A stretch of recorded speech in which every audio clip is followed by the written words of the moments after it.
as I say, where do we almost start, though? Theo Usherwood, I'm lying on my sun lounger, having a perfectly nice time. Yes, I've taken 2 weeks holiday this summer. It's not unusual for people to do that, guys. And, of course, it all kicks off. Thankfully, the utterly brilliant, wonderful Alex Phillips was here all last week, in taking it all in, dealing with it all. Absolutely amazing job by my top colleague and friend, as always. But I have to say, it was really scary to watch what was going on, not just the violence, but also the reaction to the violence. Polling suggesting that apparently, over 50% of the British public don't think that Keir Starmer has done a good job handling the riots because they think he should have been tougher. Now, whether that means they wanted to be tougher in terms of how people are charged and prosecuted and their punishments, or whether they say, you shouldn't have allowed this to happen in the first place, is a difficult debate. But Yvette Cooper today, as the Home Secretary, is saying the public has lost respect for the police. So my question today is, have you lost faith in the police? Have you lost faith in the justice system? And I want you to tell us why you have or why you haven't. You can give us a call on 0344 499 1000. You can send a WhatsApp to the same number. You can text on 87222. You can get in touch on X at Talk TV. Calls are charged at the national rate. Text cost £1, standard network rate message. I'm going to put that question to you, Theo. Have you lost faith in the police and the justice system here? I think the problem is that the police haven't been seen to do their jobs. I looked up some statistics, numbers, before we came on. No, it's 2024. We do feelings, not facts. Can you give me 2 minutes to do some facts? All right, then. OK, so in 2023, there were 5.4 million crimes reported. Only 6.2% of those resulted in a charge or summons. 38% of cases were dropped because of difficulties with evidence. When they said difficulties with evidence, they didn't bother looking for it. 40% of cases, no suspect identified at all. Yep. And it's even worse when you get to really serious offences like sexual offences, because only 4.1% of all sexual offences resulted in somebody actually being charged and going to court. Let alone being actually convicted and facing a custodial sentence. And I think that's the problem, is that the police aren't necessarily being seen to do their results, and so to get results and to do their job.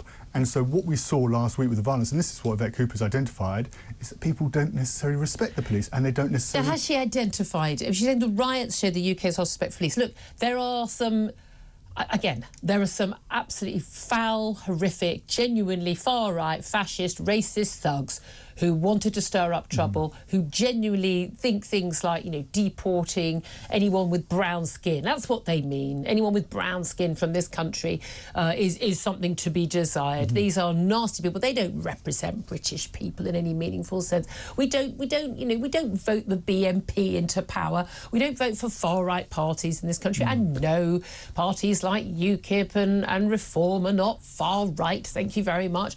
We don't do that. By the way, most of Europe, which apparently is where everyone's lovely, as opposed to horrible, nasty, racist, bigoted Brexit voting Britain, they do vote for those parties. We don't in this country, which I think is very, very telling.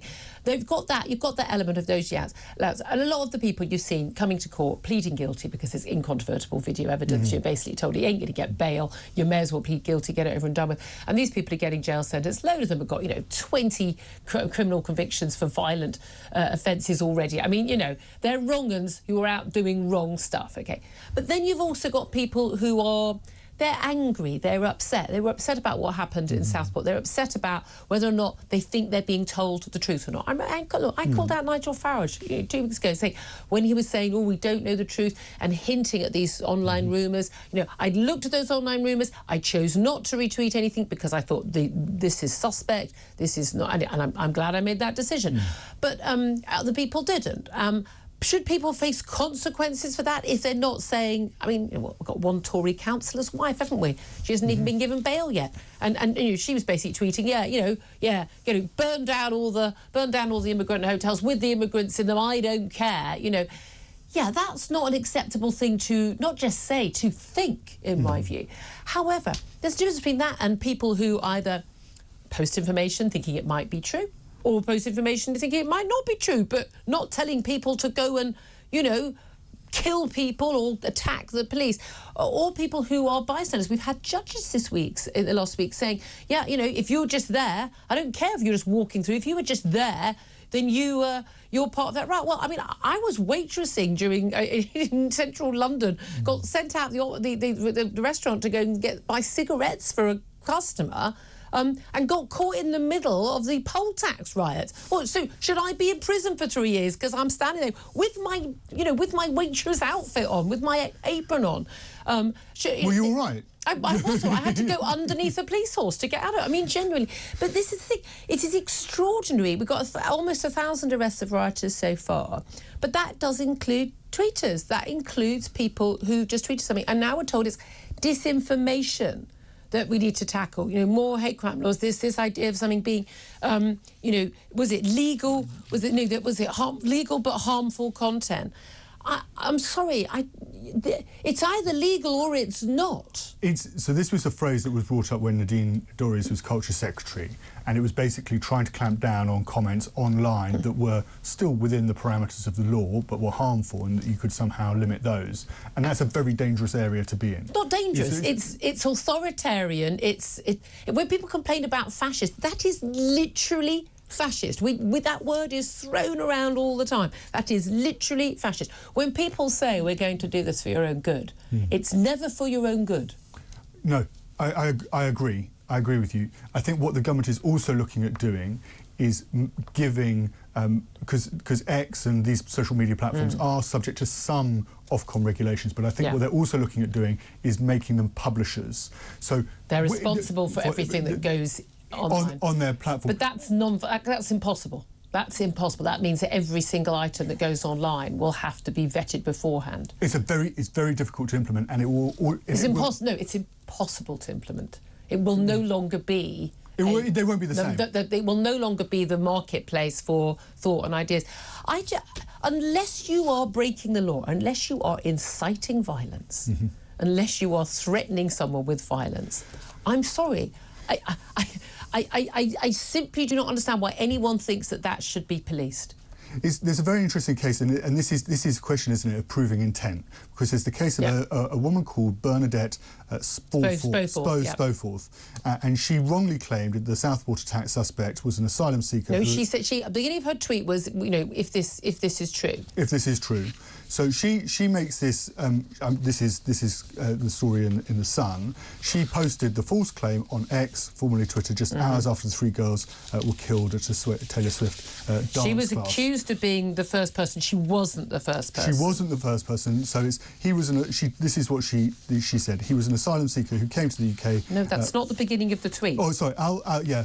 It's not the beginning of. I'm trying to find the note here because it's not. It's really, really important that we do that. She actually. If this is true, then all hell is true. Then all hell is about. She starts the truth. If this is truth, then all hell is about to break loose. So if this is true, so she's not claiming it as fact, and she retweets the information about the completely false. Absolute false flag information about this guy being a Muslim asylum seeker. And this was the tweet that was picked up by the likes of Andrew Tate. Now, she claimed she copied and pasted it from another tweet from an account in Florida, which appeared 38 minutes earlier. So she is saying, I'm not the person who is generating this, but obviously her account was the one that brought it, if you like, into the sphere of UK Andrew Twitter Tate and accounts. others, Exactly. and Tommy Robinson and people like that. But this is the thing. At no point in her, she is facing years behind bars. She has been arrested. She has been bailed. She's facing years behind bars for a tweet saying, "If this is true." I'm sorry, but you're allowed to share information online that may or may not be true. Now, if you are libeling somebody, you will face a libel charge. But it is not a criminal offence.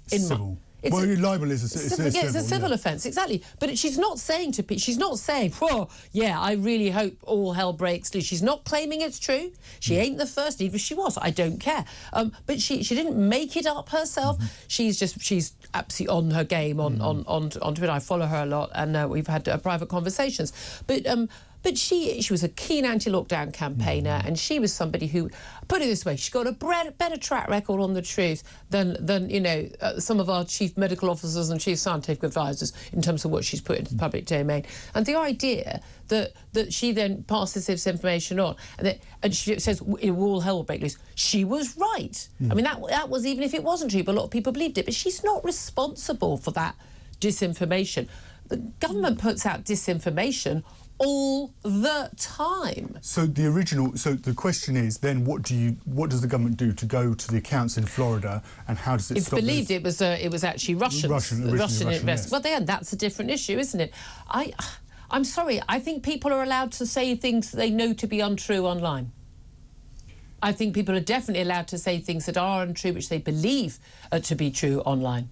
I really do. So you draw the line, Julie. You draw the line. If somebody knows something to be untrue and they tweet it, then that, bang, you go to prison. No, I've said no. I think you have the right to tweet something you know to be untrue. I'm sorry, Keir Starmer knows perfectly well that men can't become women and that some women have penises. He knows perfectly well that's not true, but he says it. Are we going to bang him up for that? We should, on the basis of his own beliefs. We should, shouldn't we? Yvette Cooper thinks he should go down. Most of the judges who are sentencing people... No, it's an absolute nonsense. People are allowed to say things that are untrue. Unless you are damaging people's personal reputations and then their libel laws. And that should be... Look, I get called God knows what online every single day. And unless I want to take every single person to libel court... they're able to do that. None of the progressive left seem to care about that. No. They don't. They really don't, because I'm not one of the nice people with the correct opinions. But they absolutely care when it's one of theirs.